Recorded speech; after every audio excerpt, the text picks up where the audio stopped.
Amplify Science, Populations and Resources Unit, Chapter 4, Lesson 4.2, Analyzing Claims and Evidence. So Lesson 4.2 obviously follows Lesson 4.1, which was preparing us to learn about a new food web.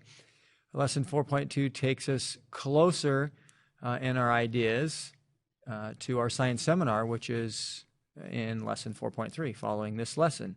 So keep that in mind as you go through. You're preparing for a seminar. So in Lesson 4.2, we begin with the warm-up. And in this case, the warm-up builds from yesterday's food web. So the food web that we designed in 4.1, we can now see again.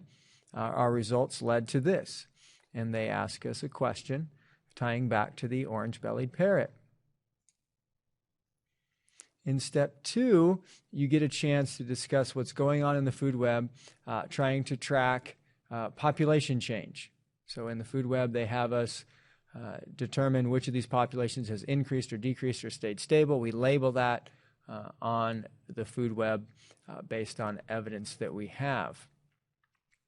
Now, the evidence that we have comes from yesterday's lesson, but it also they give us a new evidence card today. So in step 3, part 1, they have us go back to yesterday's evidence cards and sit together and examine which of the two claims we think that it best supports. And once again, much like we've seen before prior to seminars, they give us 2 sheets of paper, one with a claim on each side, and open white space so we can arrange the cards to which claim we think they best support, talk about it, annotate.